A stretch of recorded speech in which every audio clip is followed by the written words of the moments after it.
it's rare that you have an opportunity to speak with a Texas filmmaker who is already making huge strides within 6 years of graduating from the University of Texas. My guest, Merced Elizondo, is another Texas filmmaker. I'd like to introduce you guys to Merced. Merced, hello. Happy New Thanks, Year, brother. everybody. Happy to be here, man. Thanks for the invite. I was thrilled when you asked, and I'm even more excited now that the day's finally come. I'm stoked to be chatting with you, Sam. I'm stoked to be chatting with you. Actually, you and I met at the screening of your brilliant film, Manos del Oro, which is Yep. Hands of God. Gold. Through Hands of gold. Hands of Gold. So, Yes, hands of gold. Close same enough. thing. That's Out of what the I. Hands of God. It was Hands of Gold. Um, and we met because one of your stars is a mutual Right. buddy of ours, Longtime Julio friend of yours, Cervito, huh? longtime friend of mine. Yeah. Yeah, we started acting sort of at the same time, and man, he's gone on to big things. And what a good fortune that you two guys that I gotta say, Merced is one of the nicest people, not only brilliant talent, honestly, brother, but to work with a friend of mine, a mutual friend of ours, that forever friends, couldn't be a better mix. No, man, it was a very interesting way in which Julio and I connected in the first place. I had reached out to him with the expectation and the hope that he would be a part of the short film that you saw last November in Fort Worth, and it took a while, took a couple weeks, couple months, but he did it, man. And since then we've been attached at the hip creatively, personally. He's become a very dear friend of mine, and he's actually going to be in the next film that I'm going to be working on in the next couple months. So we formed a really beautiful relationship, and I was just honored that he introduced me to you when he invited you to the screening. It was I was honored as Yeah. well to see something amazing like Manos del Oro in black and white, short Mm. film, Yep. remarkable uh, small group of, I mean, it's a small setting, right? It's a small story Yeah. that relates. It was in subtitle, right? So, Completely however, Spanish. Yeah, completely Spanish. Black and white. It's 33 minutes long. It's a long short, but yeah, man, the thing, I don't know, the thing that people tell me that I'm most proud of is that they feel that it earns its runtime. mm, Yeah. That it does 30 minutes just breeze on by. And to me that's the tell that we did our homework and we did our job right. So and, that's what I'm very proud of. and as well, you should be. It did go by really fast. What so many things captured me about the film. One in particular, it was in Spanish. I don't speak Mm. Spanish. I can get Yeah. by, right? Close enough. Um, Yeah. Having Julio as close a enough. friend. Yeah. You'll get by. But the thing is that I lost complete track of the Latino cast. Right, it was just so um, I guess universal is sort of a trite overused Man. word, but it was Yeah. so identifiable to me personally as being a father of a son, being a father of daughters, but also my dad's still alive at 90, and those relationships and nuances are exactly what I saw on screen. So well done Yeah. on that. No, man, I'm so happy to hear you say that because I find that Guillermo del Toro said this, like the more universal it is, the more specific it becomes, right? So yes, it's a black and white short film shot in like a very French New Wave handheld style. It's gritty, it jump cuts, it moves at a certain beat, could be slow in some parts, faster in the others. But yeah, it's a father-son story that happens to be in Spanish. But another thing that I'm very proud of is that I've had my African American friends, my Asian American friends, my white friends come up to me and go, "Oh, dude, that's my dad. That's my mom. That's my brother. That's my uncle. That's my cousin." There's a universality to that. So it's a story first, father son story first that just happens to be in Spanish with Mexican American characters. And to me that's the cross I'm going to bear for my career because I want to do that. I want to normalize that so that people like yourself and anyone else can find themselves in these kinds of stories, right? I want to cut to a scene here, and it's a conversation that Julio is having with his son in the truck, Mm-hmm. and Oh yeah. we'll come back to that in a second. Ahí pasó un trapo.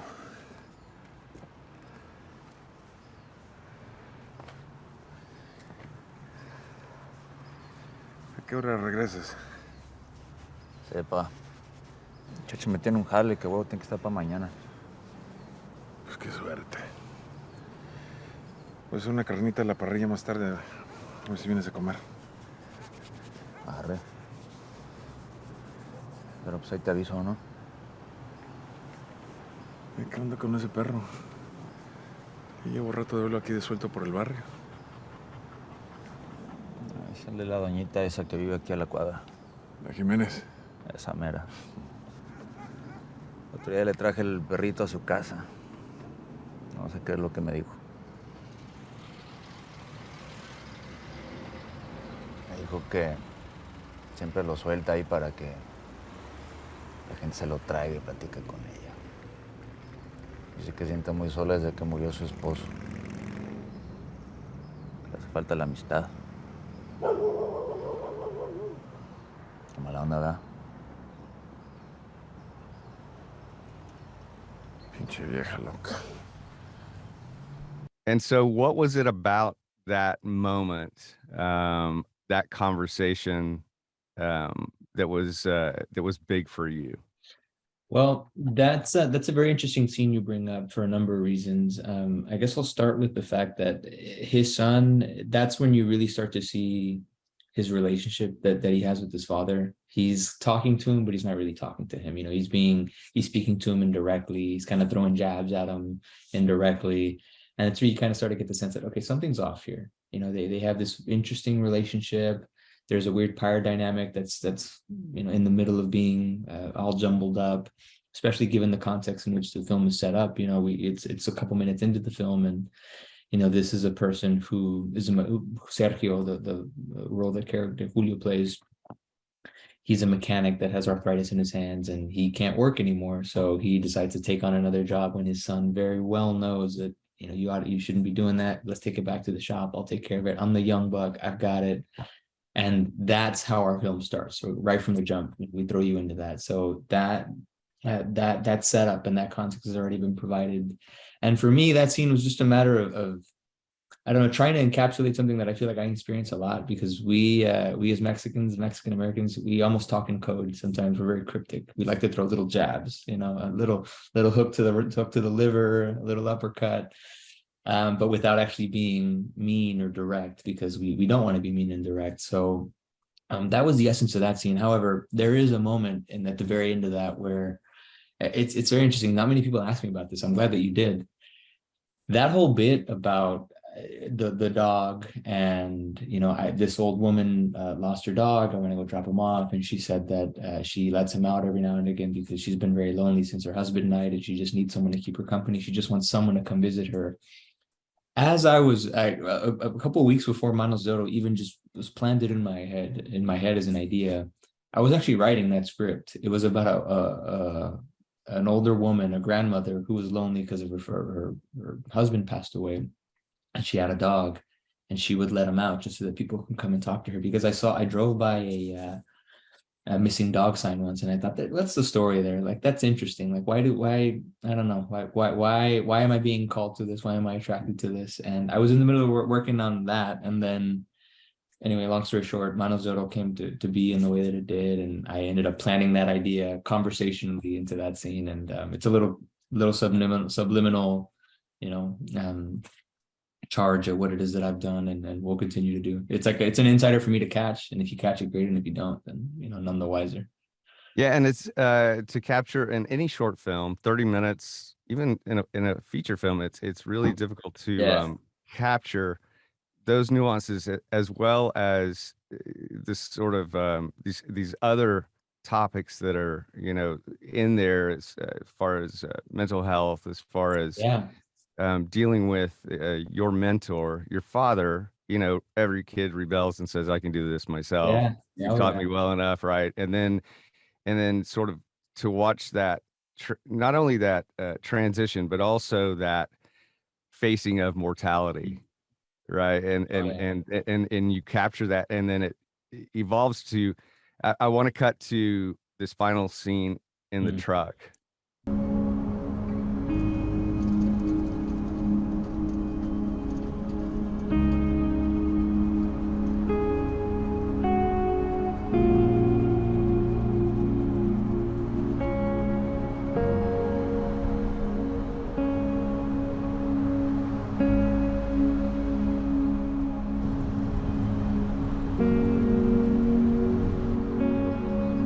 So what I saw in there was, to me, the hands, Mhm, obviously, of course. Manos del Oro, but there's something grander in that relationship expressed between father and son as well. Mhm.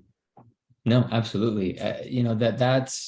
That's the scene that took me the longest to write, and for good reason, because it's the most emotionally charged scene in the entire movie, right? And it's finally coming to terms with this new dynamic and this new power shift, right? With who the father is and who the son is, right? So I always look at that scene as it's the passing of the torch emotionally, right? Like, you've got this now. I'll be good. You take care of us. You for long enough have tried as much as you could, but now I've got this, right? Mm, The whole movie spent, with Sergio, this mechanic, this father or former mechanic, rebelling against that idea. Like, I'm still the man of the house. I still provide. There's even a moment in that, or at the beginning of that scene, where he's like, we both eat out of these hands. I'm the provider. I'm the man of the house.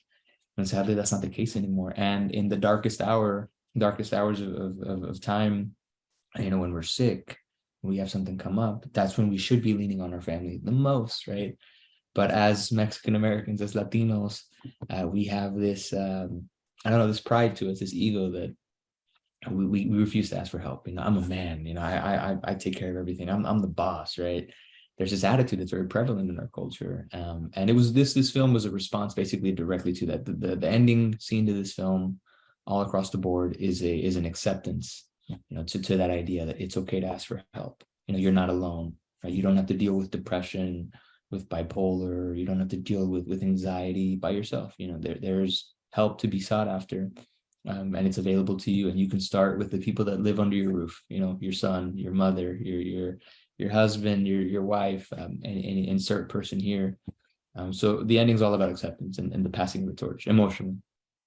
it's interesting because in the Mexican community, uh, family's everything, right? I Yeah, see large families gathering, yeah. barbecue, hanging out. I've been to, had the pleasure of attending festivals, family get-togethers, and it's like I had 50 of my family over for Thanksgiving. I don't advise it, but if you do that, make sure uh, that everybody brings food and you're not Mhm. cooking in the kitchen.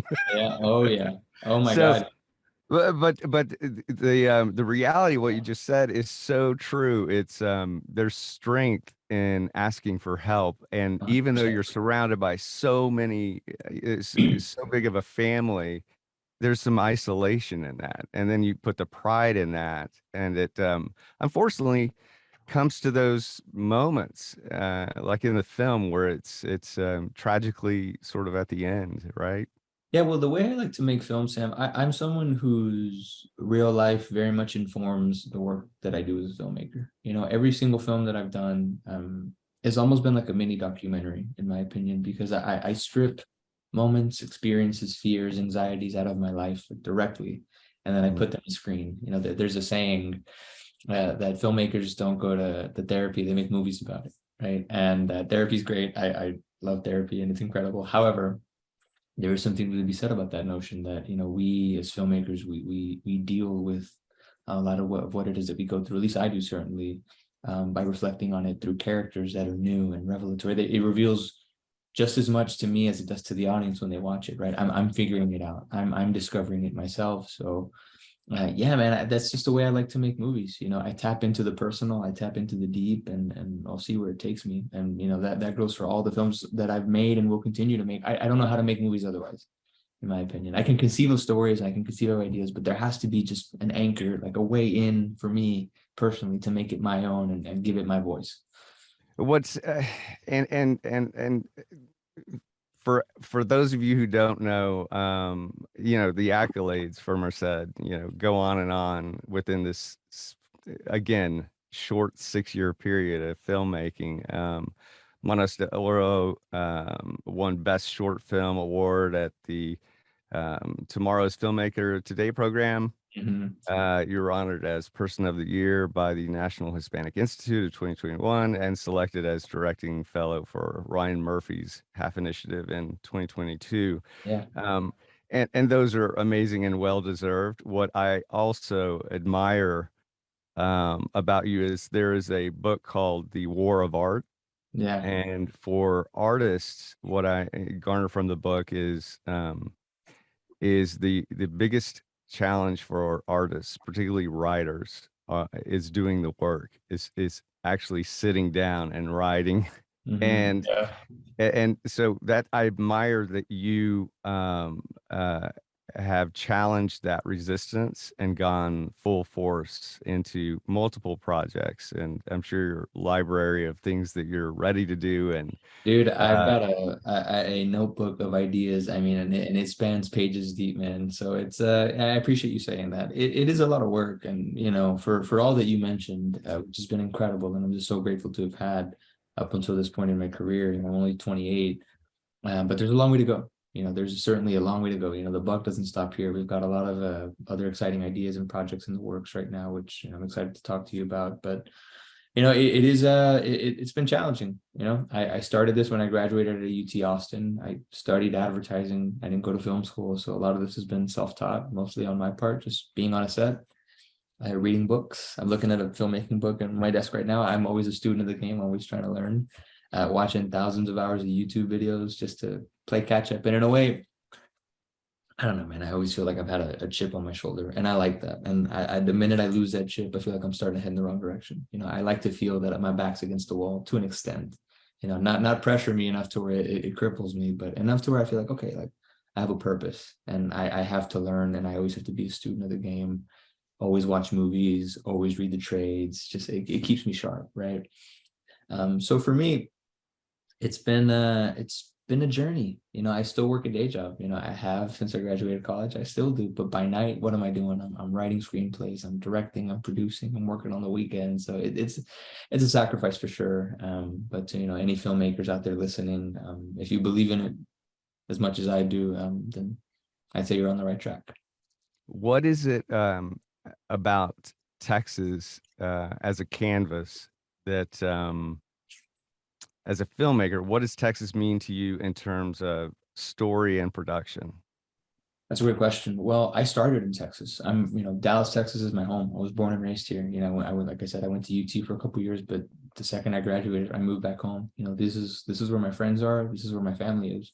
My stories are born here, but in the space of Texas, right? I all the ideas that I have span within the realm of my surroundings and my environment. So that to me, that's Texas. So it's important for me to tell stories that are authentic to my experience, because that's all I can do. You know, I can only tell experiences, stories that are truthful to what it is that I know and what it is that I do. Right. Granted, I can put something together that takes place in another place, another language, perhaps another country. But at the end of the day, this is home for me, both physically and in the heart. Right. So like I said, I started here, and I've built a really beautiful community of filmmakers that I've got to meet. You know, this industry in Texas, and I know you know this because you've worked on a bunch of these, but Texas is the lifeblood of a lot of what we do here is corporate and commercial work, right? It's that there's a thriving industry of that. It's one of the capitals of corporate and commercial work that happens here in Dallas. It's just a bunch of corporate companies that are here, and it's only growing and growing and growing. But there are also a lot of really hungry filmmakers that get to work on those scripts, gaffers, cinematographers that are hungry to tell narrative stories, you know, and I want to be able to provide that, right? I'm a Texas filmmaker, I am, but I'm also a universal filmmaker. You know, I can tell a Texas story if I were in London or in Los Angeles, you know, but at the core, no matter where I am or what I do, you're always going to get those Texas sensibilities. And to me, that's very important to imbue into everything that I do, whether it's the people that I cast, the language that's spoken in the films, the kind of stories that I put pen to paper. I think in one way or another, you're going to feel that DNA slightly. What I love about, and I've lived in Los Angeles and done work there, and always come back to Texas and realized the love I have for Texas. There is there's an interesting, there's a small community of filmmakers, and so I appreciate you as a friend and being a Totally. resource, a relationship, a friend for Mhm. life. Of And course. that's important, and that's what I want to throw out as well, is that to all the filmmakers out there that are looking for um, inspiration, conversation, and Yeah. just that's really what this whole video podcast is about, is connecting people with people. There's nothing better than in the world that I love more than um, uh, connecting you all to people Yeah. like Merced, and I'm sure I know Merced is opening the invite to connect with him as well. So No, man, my door's open, man. I always tell folks, it's interesting. I get frequent messages on Instagram or via email. People find my contact info online, and it's students, whether they're in college or in high school, like, "Hey, Merced, I saw Manozoto in a film festival, or I saw your website. I would love to learn from you." And they always lead with Mr. Elizondo, or so on and so forth. And it's funny because I'm still trying to figure it out. I'm still a student of the game. I'm still trying to learn. So, for it's me, Sir it's Elizondo, right? yeah, yeah. So I'm trying, man. I'm trying my best to pass on all the information and the knowledge that I've amassed along. There's a lot of the mistakes that I've made, so that these young cats that are before me, they don't get to make them. And I mentor a lot of students. I really do. So my door's open. That's awesome. Mhm. There's I want to elaborate on Texas real quick too, because it is a wide canvas. There's a myopic view of Texas, I think, from the Yeah. world that's sort of once you get here, you understand as a canvas, all the way from the Big Bend to the Gulf of Mexico, just as Mhm. you don't have to scout much to find locations. I think we talked about this a couple of weeks ago when we spoke on the phone, that like there's anything you look for, you're gonna find here. Or and even if you can't, you go about 3 hours northwest and you'll get to Oklahoma, and you'll definitely find what you're looking for. Yeah, I There's mean, a you bit get of everything here, and it's all within reach. a great architecture, deep piney woods, ocean, mountains. Big Mm. Bend, Fort Davis, Oh the my highest God. peak over there is like 7,000 feet. They It's get insane. snow. It's so So, it's Sam, it's so interesting because I did a program in Chicago. I believe it was in 2010, and it was a high school program. I was a sophomore, maybe junior mhm. in high school, and the friends that I made, they thought that I would, because I was from Texas, I rode horses to school, and that like we had hay and buckwheat just kind of flowing in the wind everywhere. And I thought, no, are you crazy? We have two of the biggest cities, Dallas and Houston, in the country, in Texas. So there's this perception of Texas, but I don't think until people get here, they really understand that, what it is that it can give you, production value wise. I mean, it's to me second to none. And I want to hope that we're the next Atlanta, we're the next New Mexico. And I think we can, I certainly think we need the tax incentives to get there fully 100%. But this can be a really thriving, successful industry if we let it be. And there's a lot of work and a lot of money to be had, I'd say, if we try hard enough. And it's a stagecoach. It's not a single horse that we ride from place to Yeah, place. absolutely, it has to be. It has to be a stagecoach. I settle for nothing less. So. um, so how do you create a script? We both actually we talked about this. You got your degree in advertising from UT. I got my degree in advertising from SMU. Yeah. And for me, I lived I started, on camera in commercials right out of Mhm. school, and I jumped to the other side of the camera. But having um, that background in studying advertising research, advertising creative, Mhm. I lived for a long time in this 30, 60-second world, Mhm. not only as an actor, but as a writer. And I think when you talk about doing shorts, they're extensions of that, but you're trying to capture something in a very confined space Yeah. and telling a story. And I think that's actually been a very positive influence or exercise to expand upon that. Can you talk about that? Absolutely. Yeah. So for me, I guess conceptually where it all starts for me, and we'll get into the short way of it. It's interesting because for as technical as this craft is of what we do, that goes down to acting, to shooting, to directing. There are certain intangibles that you can't quite quantify or really fully, I don't know, put into practice. You just know when you know. So for me, when I know when a story is meant to be written by me, is when it calls me. it calls to me. I'm awake at night and I can't go to bed because I'm just thinking about, well, it could be this shot, it could be this, it could be that. I'm in the shower thinking about it. I spend minutes, third half an hour just thinking about it, and then I lose track of time. An example, Manos de Oro, I was in the middle, like I said, I was in the middle of writing another story, and my father got sick in October of 2018, and something just ignited in me, and I started to push away the other story and pull more into what I eventually became Manos de Oro. It kept calling at me. I thought, oh, there's something here, like I have to tap into it. And I was off to the races. That sensibility, I usually don't question it. When I feel it, I think I've been pretty good about answering the call when it comes to me. But as far as putting things together, for the short films that I've done, I've made 3. We're working on my 4th one here in the next couple months.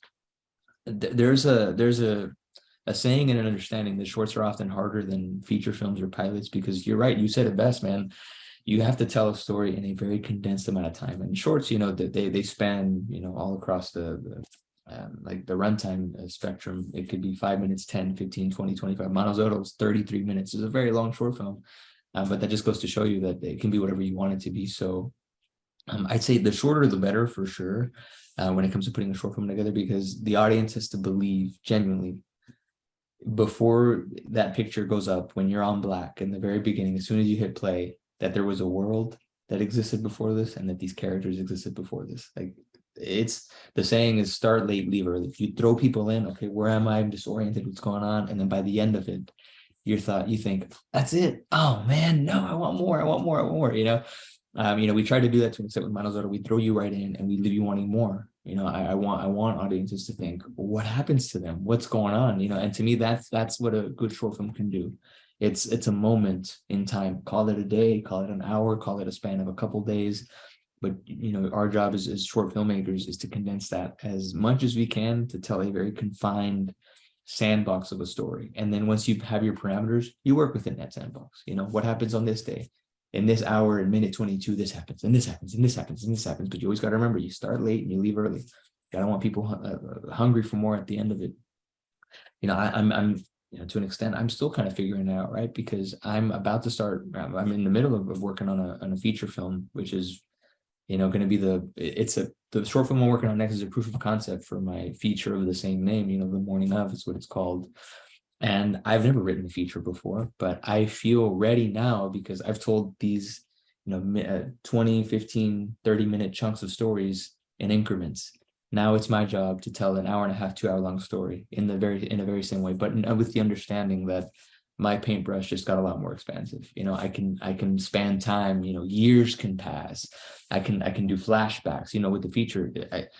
Guillermo del Toro said this best. I keep referencing del Toro, but directing a feature is like, it's an act of hubris. Nothing will ever truly prepare you for that first feature, and I'm excited for that challenge because I've never done it before. But to get to do that on a big canvas is exciting. And I've done it in chunks, but now's the time to finally strike while the iron's hot.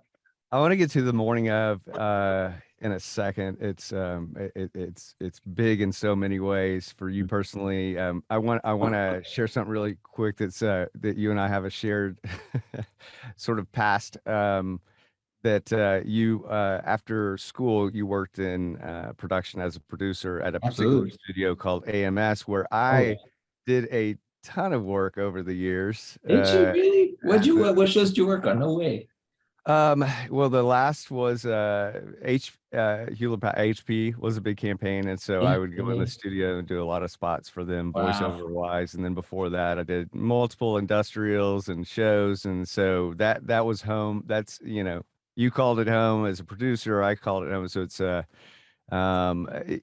the question I have about that for you, because I've experienced this personally, having worked on a variety of subject matter and content, from comedy to drama to just cinematic projects. And so you had that experience not only in your schooling at University of Texas in advertising, but also as a producer working on assumably a variety of different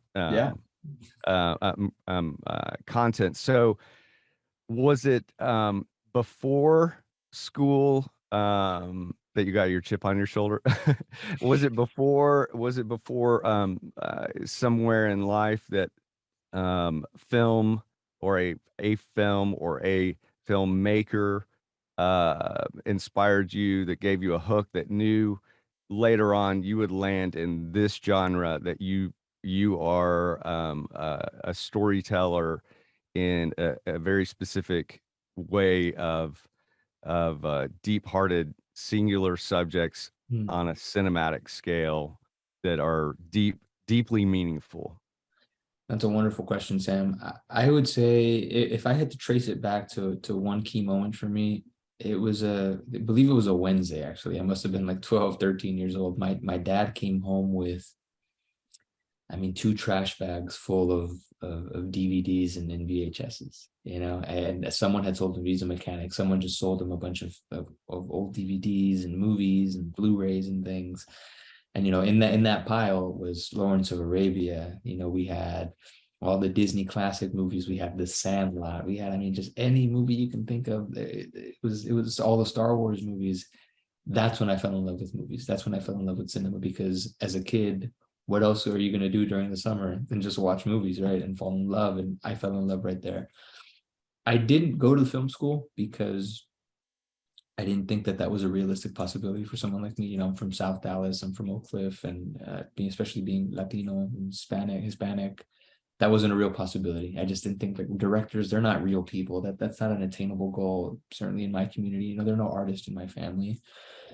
It wasn't until I saw the movie Inception, the Christopher Nolan movie. That's a pivotal one for me, man. If I had to point you to one directly, it's that one, because I thought, oh my God, movies can be big, emotional, and smart. And I liked how cerebral you can get with a movie. And I don't think I'd ever seen a movie like that up until this point. That cerebral, that intense and emotional, but made you think. It made you wonder at the end, oh my God, like, well, what happened? It drew me in.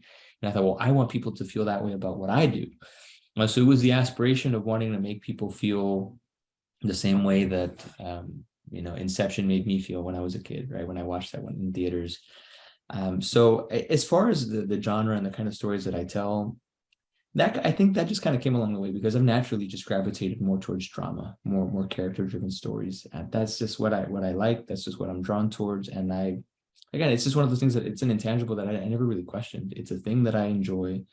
It's most of the movies that I like. Granted, I'll watch horror movies, I'll watch comedies, but at the end of the day, gun to head, I'm always thinking drama, character, nitty gritty, meaning, emotion. And that canvas can be as big or as small as you want it to be, because in Merced Elizondo, again, just referencing that, for example, it's a very intimate, character-driven story, yet it is expansive because there's a lot of locations. It's like it's a big little movie, is the way I like to tell folks, because there's a lot of places and company moves and we're moving around a lot. I'm comfortable playing in that space. Even in this next project, The Morning Of, it's a very intimate, personal story, yet the canvas at which we're painting it and doing it with is huge. There's a lot of people involved and a lot of set pieces. So I think everything that I've watched and everything that I've done up until this point has led me to this point. That's just always where my proclivities have lied, I guess, as a filmmaker. How many times did you see Inception? Easily like 3 or 4 times, easy. And even after the fact, I remember I downloaded it online off of iTunes, and I kept rewatching that ending in the movie over and over and over again. So that was a pivotal one for me. The movie Her by Spike Jonze. I remember seeing that in college. This is a funny story, actually. It was my first semester at UT, and I joined a group of friends and of folks that, like, it was like a business organization that I was a part of. I needed a community. I didn't know anybody in Austin, and I thought, well, why don't we go to the movies? Let's go watch this new movie, Her. It looks great. And for anyone who's seen it, it's kind of a weird movie for the normal everyday man, and it freaked everyone the hell out. They were like, what the hell is this new guy? Like, what movie is he taking us to? There's a lot of interesting scenes in that movie, but I fell in love with that movie. And that's another one that I've just rewatched over and over and over again. That's a seminal movie for me. The Social Network. You're more traditional Hollywood movies that they feel independent, but they explode on a massive scale, and they have a relevance culturally that I think can't be underestimated. Now, these are movies that we'll be talking about in the next 5 years, 10 years, and 20 years down the road. And to me, that's a space that I want to play in.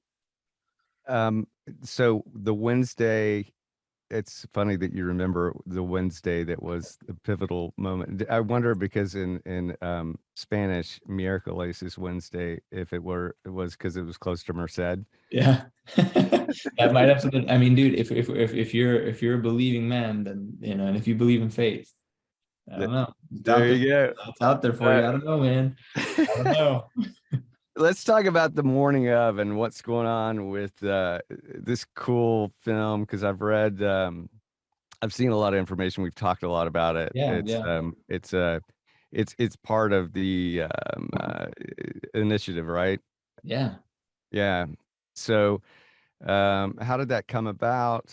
Yeah, Sam. No, Yeah. great. Thank you for asking. The Morning of it's actually the first idea I ever had for a film back in 2016. Really? First idea ever. This is a story that I've wanted to tell longer than any other one. I mean, this was before Manos de Oro, before my other two. I made a horror film before that. Before that, I made an emotional drama about relationships. I mean, this is the one that has been my crucible and that I've been carrying with me for the longest. I was on a trip back from from Mexico, back to Texas, driving my grandparents from Mexico and back to Texas, back home. And my grandma told me a story about a woman, well, not a woman, just more women in general back in the day that were called mujeres plañideras, which basically, I don't know the direct translation in English, but what it boils down to is town criers. And that there were these women back then that, let's say, God forbid I pass away back in the day. I would be overwhelmed, or my family would be overwhelmed by these women that were hired, and they would come on and dressed in all black, and they would just cry and give you a funeral fit for a king or a queen. I had no idea that existed, and to me that was fascinating because I thought, how the hell can you manipulate emotion that much that you can find yourself doing that? I got home immediately. I got helped on the internet and I started researching, and I found out that this was very, very prevalent in Eastern cultures. So, we're talking India and China. But yeah, similar concept goes. These women are hired and are brought on to wail. They're wailers. They cry, they scream, they're over your coffin. They're crying. And I thought that is fascinating. What the hell is this? And why haven't I heard about it yet? I did a little more digging, and I found a service in the UK called rentomourner.co, and that's exactly what you think it sounds like. So Wait. literally, man, if I were to pass away or whoever, and let's say I was a crappy person, or I didn't have any friends left, or my family's passed away, someone would, bring on this service to hire for $62 an hour a fake mourner, and you would sit down with the family and go, okay, so tell me about Merced. So they pull out a little notebook and go, okay, well, he was a filmmaker. He was from Dallas, Texas. He went to UT Austin. He loved watching football. He loved apple pies, X, Y, and Z. They would build this little profile, like not too much different than what an actor would do, building a character, building a profile, as you would in like a theater setting. And yeah, it's like live theater, because then you go to a funeral and you break bread with family members who are experiencing literally the worst day of their life. Going to these funeral or going to the funeral of their deceased loved one. And you're shaking hands with Aunt Susie and Uncle John and going, oh my God, Merced was such a great person. I played soccer with them in 4th grade. You're breaking bread with them. You're going to their house. You're drinking their wine. You're eating their food. And I thought that it just blew my mind, Sam. It blew my mind. And I'm someone whose greatest fear in this world is death. I fear death more than anything, and not in the way that I guess traditional nomenclature would lead you to believe. I fear death for 2 reasons. I fear it because the idea of being here one day and then just I could get into a car accident tonight. It's New Year's and that's it. It's done. My journey's over. That's it. What legacy will I leave behind? Will people remember me? How will I be remembered? That idea frightens me. Have I done enough to be remembered? Because everyone dies. We all turn to ash one day or another. It's gonna come. But the idea that I haven't done nothing or not left an impact or whatever that is, whether artistically, emotionally, it doesn't matter. What is my impact on this now $8 billion or $8 billion people, 8 billion people, globe? So that frightens me. But on the opposite end of that, it's the fear of losing my loved ones. it's the fear of, what will it boil down to when I lose, that I'm very lucky that I still have both my parents and my siblings. But yeah, I've lost friends, I've lost grandparents and, uncles and things. And, it's a heartbreaking thing, but to what extent will I allow my grief to divulge me, and to what depth will I go? I don't know. And, for this character in the morning of, and this is, me getting into more of the story, it fascinated me, this whole idea that people can go to funerals and manipulate their feelings, on command. And, the service for rent a mourner and going to the funerals as a stranger, it's done for money. You get paid the $62 an hour. But I thought, well, what if there were a character that did that not for money? What if she did it for her own personal grievances, and to deal with her grief? So the morning of is that it's a story about a woman named Maribel who is grieving the loss of her mother in the most peculiar way imaginable. She attends the funerals of strangers, and her mother died weeks ago. And after weeks of being selfish and searching for solace through the grief of others, it all kind of finally catches up to her, right? So she's under Mourning, just to be clear. It's morning. Yes, morning of, yeah, morning as in, yeah, MOUR, yeah. Well, yeah, it is a fascinating idea, a twist of therapy, right? She's going around and attending these funerals for her own sort of like Fight Club. Ed Norton's character was going to yeah, all big these time. all Well, these it's live. It's like live theater, man. It's it's grieving. It's being an empathy vampire is what I like to describe it as. interesting. You're Yeah. sucking the life and the grief out of others. To them it's none the wiser. If you do a good enough job, you can if you're discreet enough, you can, pass under the rug and be fine. But for me, this was an opportunity to tell a story about a woman who lost her mother and doesn't want to let that grief go yet, because there's a lot of guilt involved with grief. For those that have unfortunately lost someone, there's a lot of guilt about moving on. The minute or the day that you wake up, and maybe you didn't think about that person when you first woke up. You think, oh man, am I starting to forget what their voice sounds like? Am I starting to forget what their face looks like? You almost want to, you almost take one step forward and two steps back, because you retroactively want to be in this perpetual state of mourning, of grief, of sadness. And grief, mourning, death, loss, it's not something that you just move on from. It's not something that it's not like a flick of a switch and you go, okay, that's it, I'm done mourning, I'm moving on, I moved on. No, it's something you learn how to live with forever. And this character doesn't really understand that. So, she believes, Maribel, she believes that to move through the grief is to move on to something else in a way that she isn't ready to do yet. She feels that she is the grief now, and it's consuming her completely, and it's serving as a stand-in for her mother that died, and she doesn't want to let it go yet. So she's like proactively putting herself in the situation where she forces herself to feel these emotions, to feel this pain, as a way to, it's like a very masochistic way of just remembering her mother, but in the end, it all kind of comes to a head. And there's a priest character that has a moment with her that really tries to knock some sense into her. But she's deciding to be someone else and going undercover to avoid her own pain. It's the idea of hiding from your pain through the pain, because the second she takes that mask off, then she really has to do the work of actually moving on. And that's scary for a lot of people. They're not ready to accept that red pill. Oh, wow. Okay. So this is December 31st, 2022, and it just hit me, although I've known this coming. Wow. Okay. So 10 years ago, New Year's Eve, I go out with my nephews and we go to my nephew and niece, and I'm a single dad at the time. And so it was one of those rare New Year's Eve that I went out, right? So I go to the Trees in Dallas. I go see this really cool band called Ishi, and we're having a great time, and it was amazing. The next morning, I wake up and my brother-in-law calls me and says, "Hey, Sambo, your mom has passed." Oh man. And fortunately, I was staying at my nephew's, which was only a few blocks from where my mom lived. And my sister had gone to check on her this morning and found her, had passed in her sleep. And I was the second one there showing up with the ambulance and so forth. But wow. It's just, we're talking through this idea of memories and do you ever get past that mourning and that grief? And I still have the last every October 21st, 6:34 every morning, my birthday, she would call and sing me happy birthday And in her sweet little happy I'm so birthday sorry to hear to that, you Sam. sort of.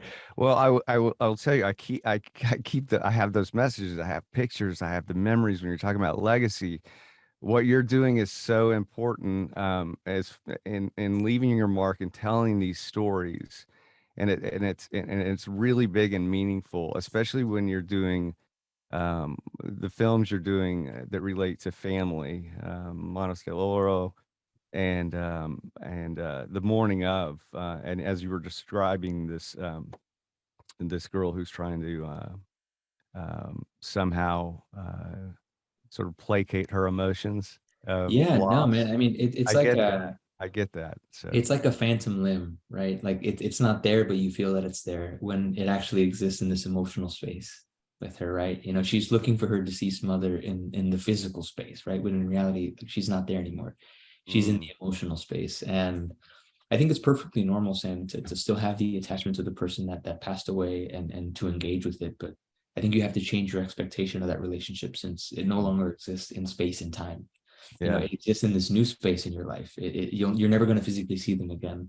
Mhm. So you need to remove that expectation that you are going to see them again, and or that they'll walk through the door one day. That relationship has to change. So you have to like reorient yourself in the current space and time without having to focus on the memories, so that you can build on a relationship with it now. You know, what does it look like now, right? Or you just live in the past and you're stuck. Right, right. So you know that's something that I really wanted to drive deep into this character, and yeah, tell an emotional story that is devastating, and it hurts sometimes to see a character that maybe perhaps all of us can relate to if we experience mourning and death and loss. You know, my father, for example, he lost his father in March of this year, my grandfather, and that was his hero, it was his idol. My father worshipped his father. I mean, like worshipped. He kissed the ground he walked on. Mm, And there was a moment in time, several months after, where there wasn't a day where he wouldn't go to his cemetery and at least once or twice a day to leave him flowers or water his grave, you know. And this is the same man who I made Manos about, you know, mhm. very tough, masculine dude. And my mother would tell me that he'd cry in his sleep every night, you know. And this is again an older, strong Mexican man. So it goes to show you that we all have it in us to feel that pain, and some of us are more better equipped to deal with it, others a little less so. And this is a character who isn't really she isn't really oriented to deal with that kind of pain because she's never felt it before, and it just happens to express itself in this very perverted kind of weird way. But it's her dealing with it, you know. If call it selfish, call it what you will. People, when they read the script, they either fall in the she's very selfish camp, or they fall in the, well, I can see why she's doing it as long as it's helping her. You know, she's helping other people as well. You know, if someone, I always try to put myself in her situation and empathize, because let's say, you know, God forbid I lose my mother, right? And if I had someone come up to me and give me beautiful memories about my mother and tell me how much of a wonderful person she was, me not understanding, having any understanding that this is someone making up memories and stories, it still kind of has the same effect, you know, but me none the wiser, right? So it's done with good intentions, I'd say. So there are two camps that really they really kind of understand how this story operates and works. So you know, it is devastating. Like I said, it's tragic, but it's also the funniest thing I've ever written. It's there are several moments that are absolutely hilarious, I think, and that is because I think in the face of pain we have to laugh at it, and I think Yeah. that's what helps us get through it. So I'm very attuned to that, because I think I laughter really helps.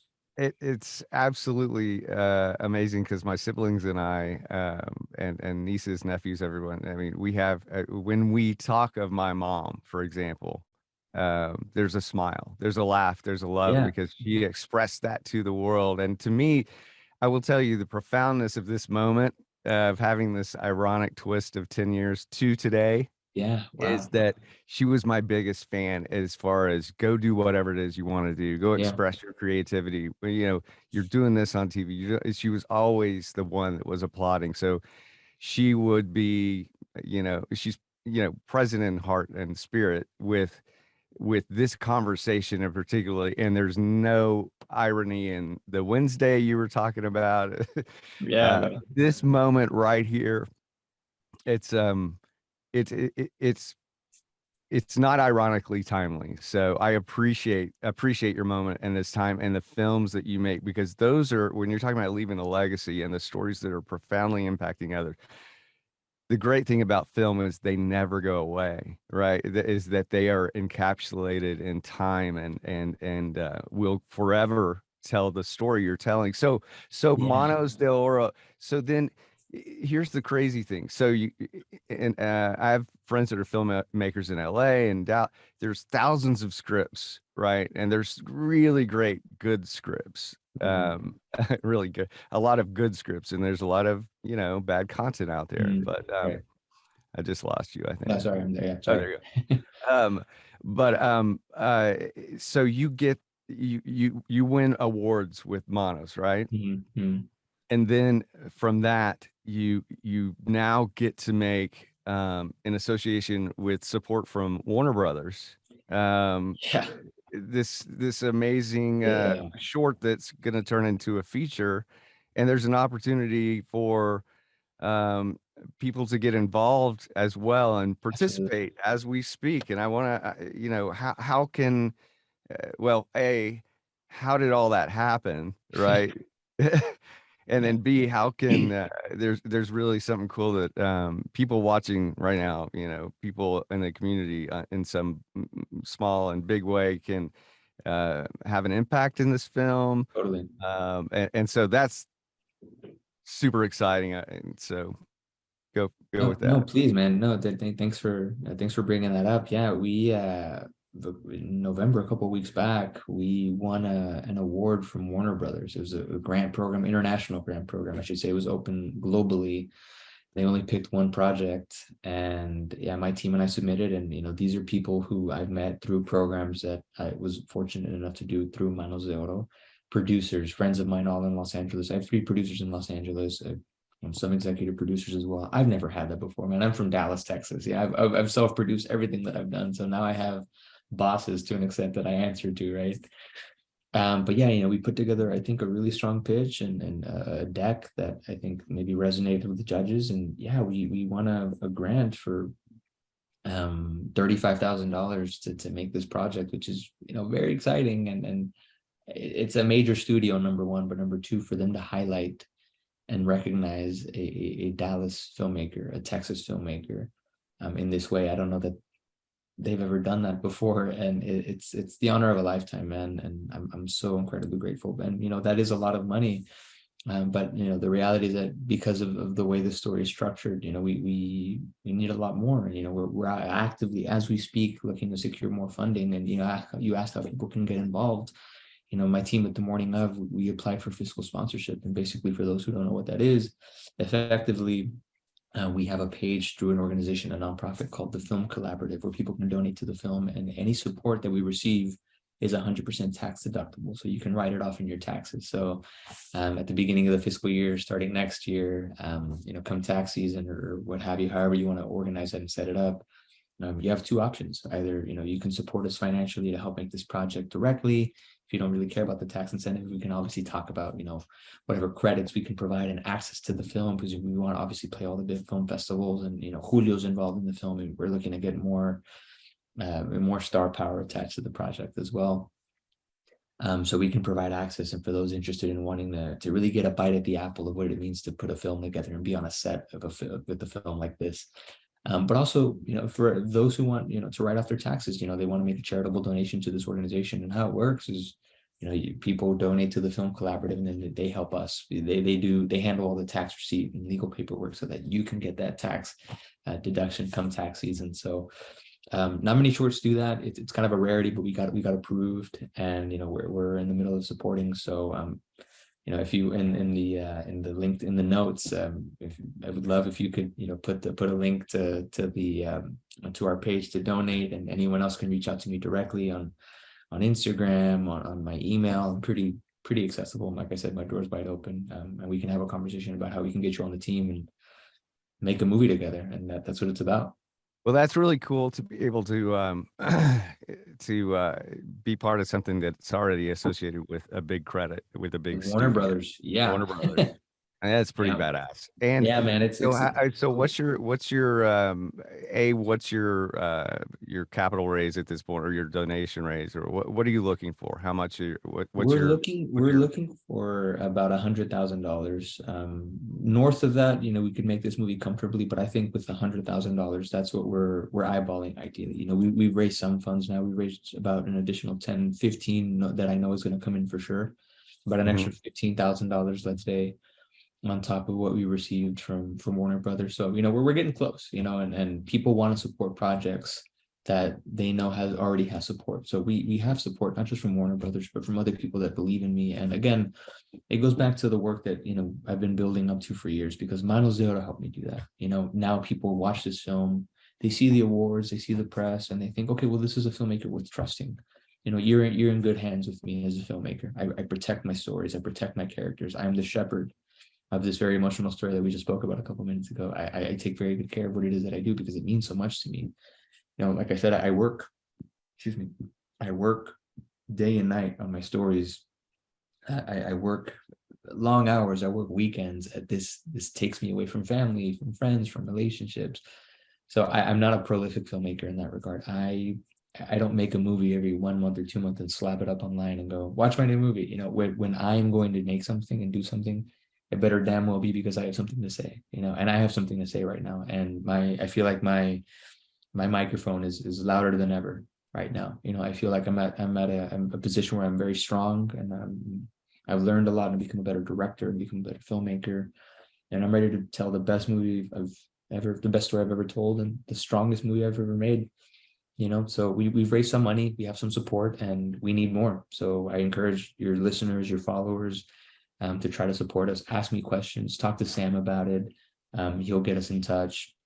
But it would mean the world if we can get support from all over, not just from Texas. I had a friend of mine that's in Buenos Aires, Argentina, the other day that donated, to our project a pretty good chunk of money. And, that just goes to show again that what we've done so far has meant something. The credits of my team who've been at the Tribeca Film Festival, at Sundance. They've done movies with Disney. They had a movie at Sundance this past January. My executive producer, Liz Cardenas, is incredible. Julio is incredible. He has 5 movies coming out in 2023. These are people that we know, that we see, that we celebrate, that we understand who they are. They're on our team. These are the people making our movie. So how can you be a part of that? Well, the door is wide open. Come on in. We welcome you with open arms. And it's rare to have an opportunity to work with to be a participant in someone's that's already making huge strides and impact and on the stage, right?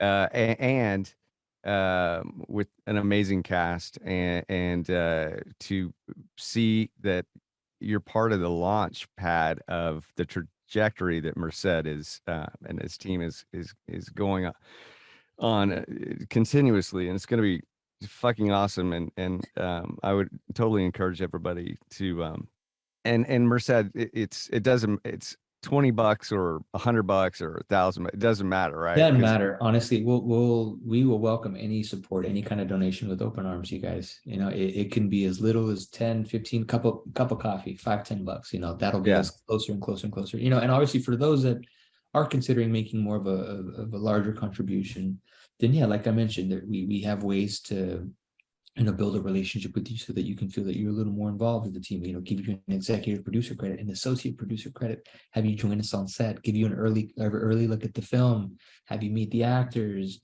There's a conversation to be had about that. But for those who are listening and can only donate $6-10, cup of coffee, that bagel that you buy on your commute to work every day, maybe one day consider supporting us with at that amount. It would Are really you so $100,000? Are you saying in addition to the 30, 50, I guess close to that you're raising, or a well, hundred? realistically, Sam, like if we could, our target goal, honestly, realistically, is about $120,000. If I can get Gotcha. that for this project, incredible. I know I can make it for 100,000 though. So that $35,000 plus the whatever 10, 15 that we've already been, fortunate enough to raise, that goes into that 100. So I would say we're about 50% of the way there, I think. So if And I understand this correctly, just to educate myself and the audience, as yeah, I understand it, with crowdfunding, shorts aren't an investment, right? Shorts are they're an investment in a way in terms uh, of investing in a cause, in a project that yeah, you believe in. The way crowdfunding works on shorts, but as far as return ROI, return on investment, things like that, this is the space where it's the evolution to the feature, then which then becomes sort of that traditional business investment model. yes, On this occasion, when typical filmmakers are doing their shorts, they may go to crowdfunding and give some swag or get mm, on set or something like that. But in this the unique opportunity here with Merced and the morning of is the tax benefit, the write-off, mm. which is a pretty good angle. Is a really good um, it's a really good win for you, right? With getting Warner Brothers to sponsor and put up that money, so you have that. Um, you obviously have that credential and big name and big studio backing you as well. So you're really running in tandem, supporting Merced with with uh, with some heavy hitters. So Oh yeah, I'd say yeah, so. We really got a lot of firepower on this team, and that nice. starts with our producers, on the ground doing the work to put this cast and this crew together. Our executive producers helping us raise money, helping us get the tools and the resources that we need to make this film. But yeah, part of the draw that we want to hope that is a draw for people is putting your name on a project that it's going to have Warner Brothers in the credits, and we're gonna get that support, and it's exciting and it's thrilling, and I don't know that a film from Dallas has ever received something like this before, so we're looking to make the most of it. But yes, you bring up a really good point, and it's a very good distinction that I think is important to make, is that with the short film, in terms of ROI, it's really difficult to possibly give any kind of ROI, but because short films aren't vehicles for cash, they're not. It is a donation and an investment, moreover, into a filmmaker's career and what it is that they're doing. And my plan, just like we've spoken about, is to make a feature film version of this story. So think of this, everyone, as the ground zero of what will eventually be a much longer 2-hour version of this story. That will get made and that I'm actively working on right now at the same time that I'm working on the short. That it's been long hours lately, but it's for a very good reason, because this is a story that I really, really, really want to tell. It's the much larger, expansive story. And when we talk about shorts to features, and eventually that feature that will get made, those are more vehicles for points and for sales rights and international rights, which can obviously, we can have a conversation about right now or at a later date. But for now, we're looking for support for the short, and if people get in on the ground running with us early, we want to build a relationship with you, so that when we are ready to make that feature, we can succeed together. Because when I win, we all win. I don't hoard any of the success that any of my projects have. I never have, I never will. It's a win for me, is a win for all of us. So we all get to celebrate it together. And if you're part of the Morning Of team, whether creatively or financially, we're going to make an even bigger movie in the next year or two that I think is going to wow some folks, I'd say. I hope. So what's your schedule? When's your ideal goal date to start filming?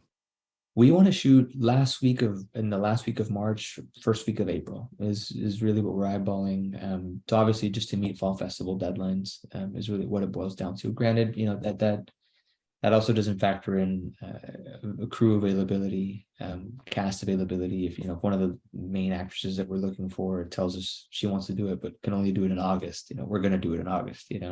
That's where it boils down to. But the sooner the better. If I can get a yes, in the next couple of weeks, then we'll hit the ground running and make this thing. But that's really the thing that has been stopping us from really going full force into pre-production. And we have started to an extent having conversations with people, but it's money, it's financials, because we don't, well, the last thing we want, Sam, is to bring people on and dangle the promise of a film that might never get made because we don't have the money to do it. I don't feel comfortable doing that. I don't believe in leading people on.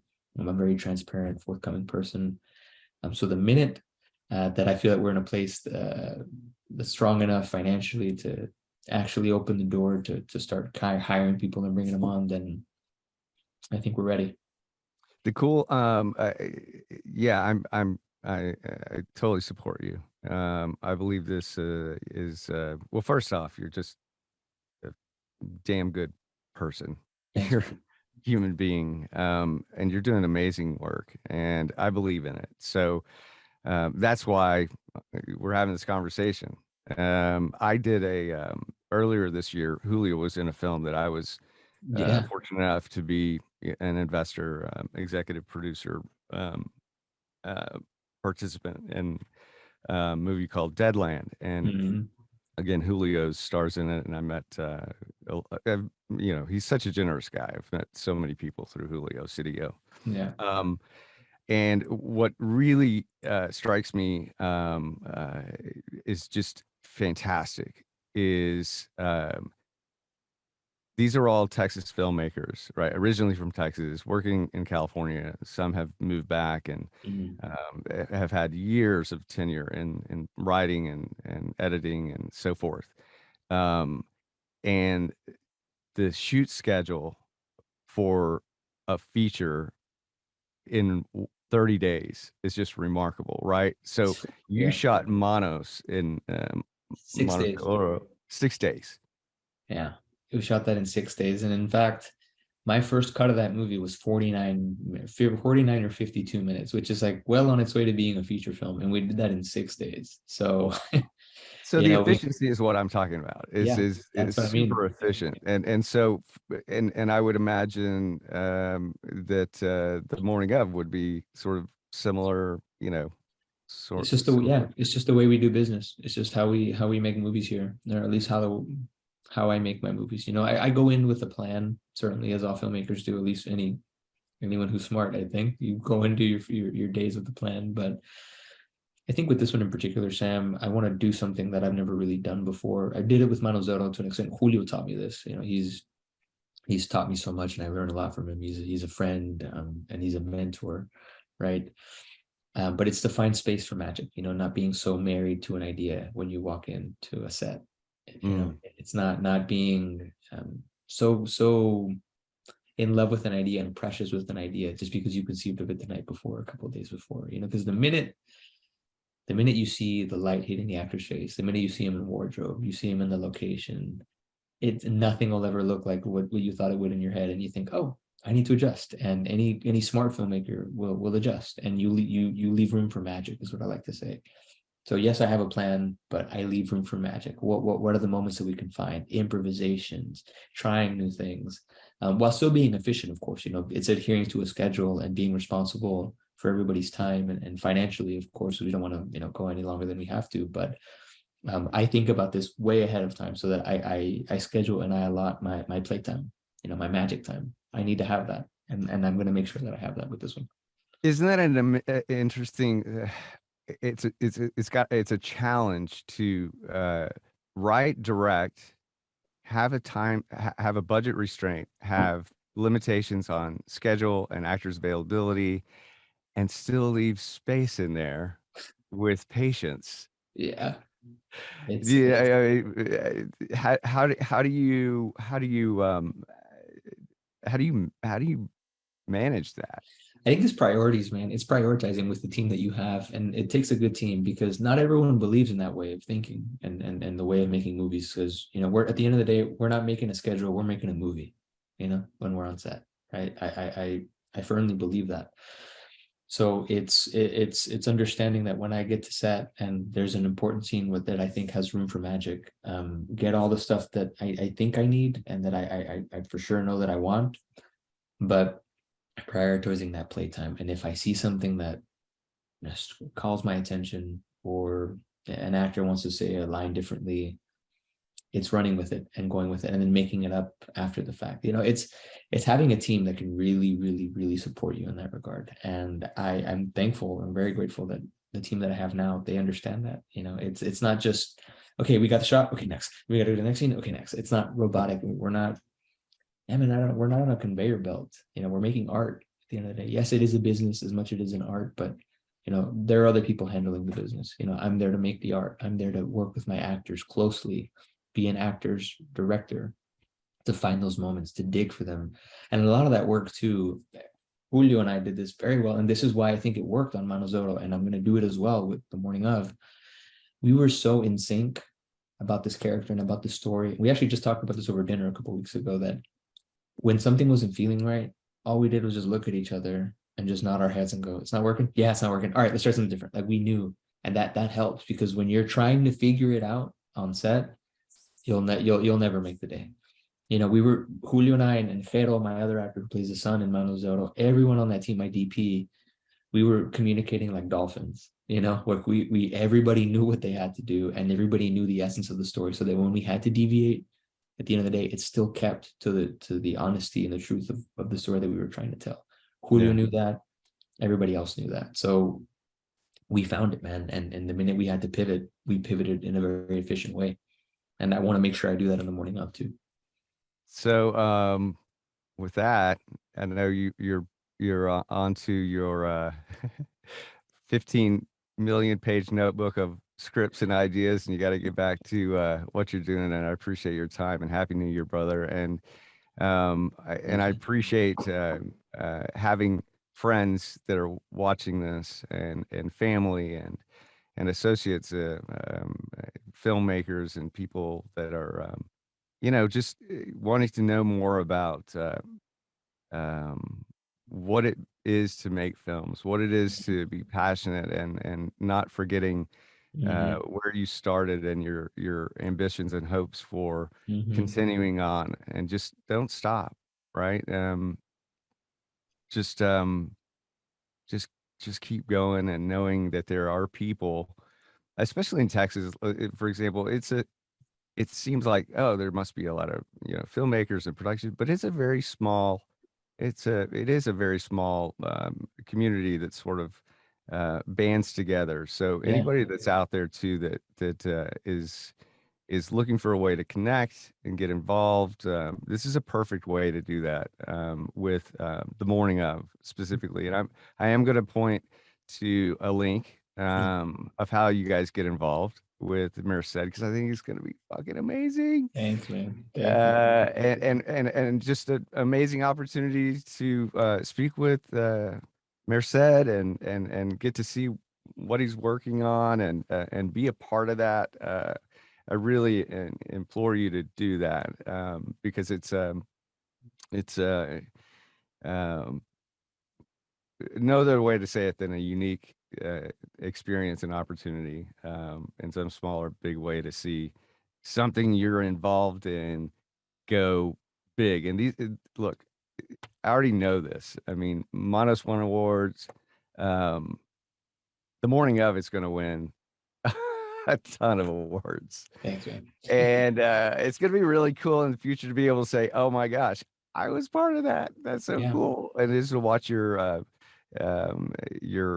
nothing but the best is what I want to say to you, Merced. Nothing but the best, and best of luck and blessings. And I know everybody watching this has the same feeling of just having this conversation with you, that this guy's gonna do great things, because he's just a generous, great dude. So you're the best, Sam. Thanks so much for the opportunity to get to talk to you and to your audience, and give me and the story a platform. This is actually the first time that I've publicly spoken about The Morning Of, and I want to hope that we can come back and do it again a year later once the film is done, and we can see how it went. And for those listening, all your audience members that did gratefully submit or to support us, they can look back and go, holy crap, that's the movie that I got to work on and that I heard about a year ago. And look how far it went. So that's my goal. Thanks, brother. And I'm honored that this is the first time you've had the opportunity to speak about this, and I've had the opportunity to talk with you about it. So I'm really, really honored as well. So, well, perfect way to happy end the New year, man. brother. It's Yeah. it's the 31st, and I'm happy to end it on a conversation with you, man. Thanks so much for your time. Many blessings. Happy New Year. Thanks. You too. Later, brother. Bye.